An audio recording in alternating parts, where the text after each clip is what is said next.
This video is brought to you by ncix.com. Great technology, selection, and service.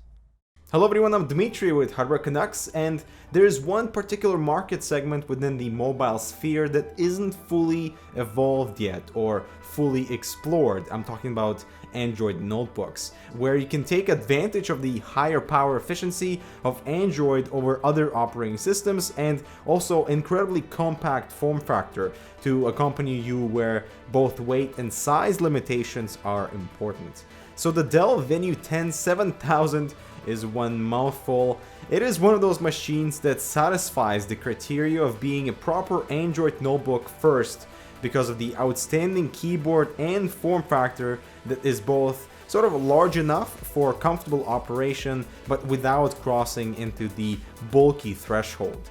The price is not bad either at $499 for the tablet only and $629 for the bundled keyboard, although without the keyboard the tablet alone is far less functional. Now on paper this thing is okay with a quad-core Intel Atom CPU, 2 gigs of RAM, 16 and 32 gigabyte capacities, excellent Wi-Fi antenna, and promised 7-hour battery life.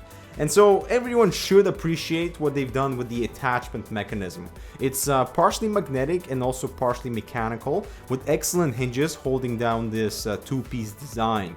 The 6000 mAh battery is packed into this device thanks to this circular hinge, and also front-facing speakers are built in here with really clear and fairly loud projection.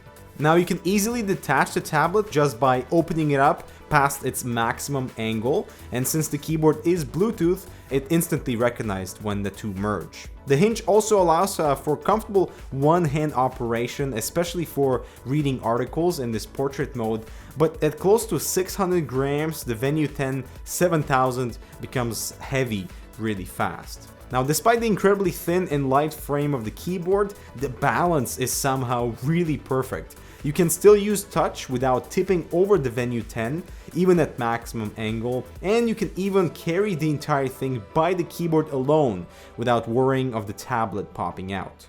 While we are on the keyboard side of things, it is beautifully backlit in white. You get full-sized, low-profile keys with all the shortcuts for Android navigation, even the caps lock indicator, which is awesome. Now there's a surprising amount of travel distance in the keys that is both pleasing and is great for fast typers. Once you get past the learning curve, you'll be just typing away. The trackpad is also very smooth, offers smooth navigation, light click that is only in the bottom portion of the pad, and there's also excellent multi-finger support, and scrolling even is better than on Windows. The only negative point is that you cannot change the sensitivity of the trackpad. For example, if you find it too sensitive or not sensitive enough, so there's nothing you can do.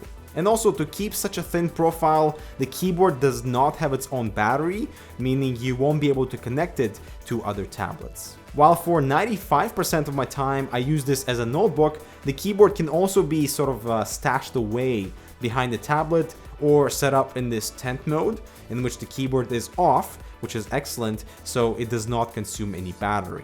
And well, let's finally talk about the brains behind this operation. The display is 10.5 inches, it is high resolution at 2560 by 1600, viewing angles are good, and this is one of the most vibrant displays that you can find on a tablet, which is excellent for media consumption.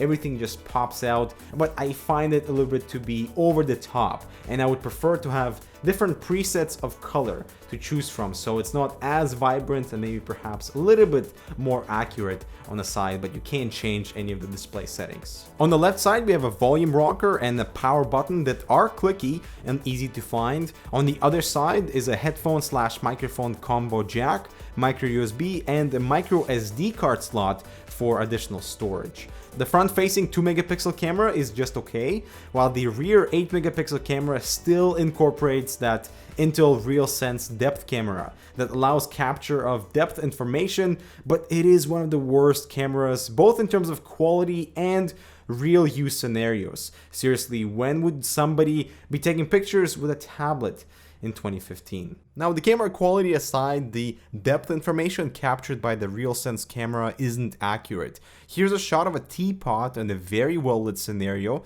despite of how terrible this photo looks, and we can go ahead and change the depth of field but look what happens when you try to blur out the background. The sensors can't even recognize the full shape of the teapot, and you just have this mess. Also, measurements are not accurate in my experience.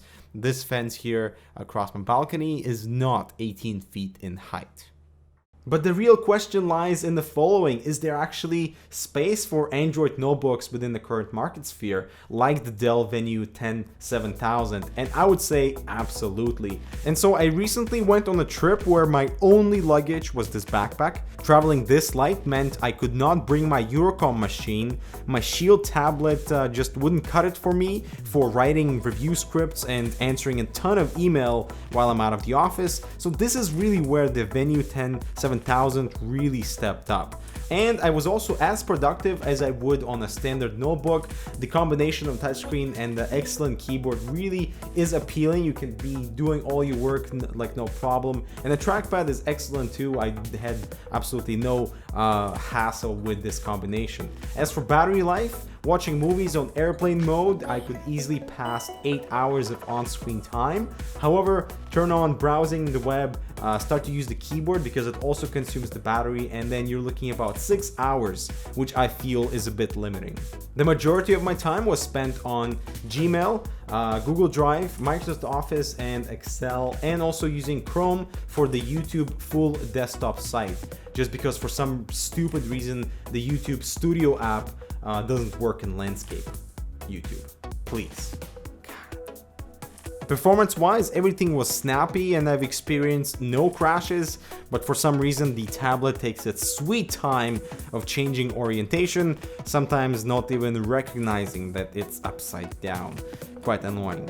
Luckily, Dell is up to date with Android, so it is running Lollipop 5.0.2, which is great, but man, it is not optimized to utilize this type of screen real estate. For example, bringing down the notifications, they are dead center, we have all this wasted space on the sides, and so many apps do not support landscape mode, Instagram, Adobe Photoshop, YouTube Studio app, but really that's not the fault of the tablet, but Android. And for conclusion, what this device allows me to do is perform my most common daily tasks if I'm away from the office. So I can manage the YouTube channel, I can upload videos, I can respond to comments, and have the proper correspondence for email thanks to that excellent physical keyboard, which without this keyboard, the tablet would just be another 10-inch tablet on the market, nothing special. But with a keyboard, this is a proper Android notebook. And while it is an expensive piece of tech for the combo at $629, considering Android is still fairly limited at what you can do with it, the selling point is the form factor. Only thing I wish that Dell would remove is that rear sense depth camera, because it is quite pointless for this form factor. Maybe add in a SIM card slot so you are more connected on the go, and maybe also lower the price just a tiny bit for it to be more competitive, because in that sense you're looking at a perfect student machine and a perfect travel machine as well. And so the bottom line, there are limitations with Android, especially in landscape mode. However, this is by far the best Android notebook integration yet. And well, that concludes this review. Leave us your thoughts on the Dell Venue 10 7000, and does it appeal to you? Leave your comments down below. Make sure to subscribe for more similar content. Thanks so much for watching, and we'll see you in the next one.